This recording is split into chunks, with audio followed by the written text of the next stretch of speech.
Hello and welcome to RC4 Wireless. Here's our top tips and tricks for wireless dimming. The first tip of the video is to know how much current that you'll need. Typically LEDs don't pull a whole lot of current, but as you add more and more to the device that you're making, it very quickly adds up. You can be surprised at how much current some devices will need. We recently did an animatronic eyeball where when all 4 servos moved at a high rate of speed, it pulled nearly 4.5 amps of power. And so that tip leads us directly into the next one, which is using fuses and appropriate wires. You always have to keep in the back of your mind that wireless devices can be high current units. To be safe, you need to make sure that you have a fuse in line that is rated for the current that you're going to pull. So if you're going to be pulling 5 amps, you need to have a fuse that is capable of handling 5 amps. Same thing goes for your wiring. If you're going to be pulling 5 amps, your wires and your connectors need to be capable of handling 5 amps.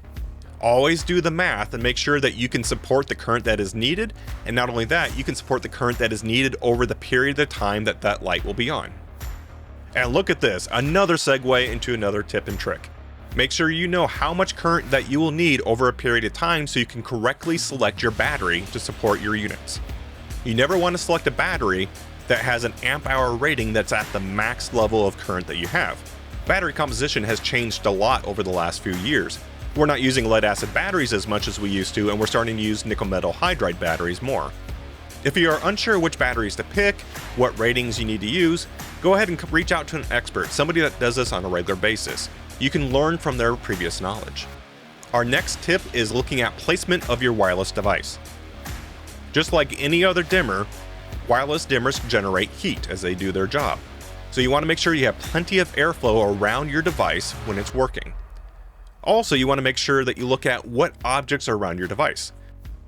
If you place a wireless dimmer inside a, let's say, metal cabinet, it's not going to have great reception. But if you place that wireless dimmer between the cabinet and a wood wall, it's going to have a better sense of reception. Now, if you have to put a wireless dimmer in a costume, you may want to look at a different frequency range for your wireless dimmers. The 900 MHz frequency range from RC4 Wireless is able to travel through walls and through bodies pretty efficiently. While the 2.4 GHz frequency range may not be able to pass through walls and bodies as well, it is adequate for most people. And now for our second to last tip here, and that is restore to defaults. With different people using your wireless devices, the devices moving from show to show, it's easy to lose track of what your settings are at that moment. So if you ever have issues with your device and it's not performing the way that you expect it to, restore back to defaults. That will make your life so tremendously easier, and it's a quicker way to get to a solution. If you're ever unsure, just restore back to defaults. And our last tip for you is to have fun and think outside of the box. RC4 wireless dimmers are capable of so many different things, from air solenoids to servos to DC motors to LEDs, you name it. Anything that you can imagine, RC4 wireless devices can help you accomplish. As you're coming up with really cool ideas and solving new problems, make sure you throw some images on social media and use the hashtag RC4DoesThat. Make sure you follow RC4 Wireless on social media and subscribe to their YouTube channel to stay up to date as new firmware and devices come out. Thanks for joining us, and happy storytelling!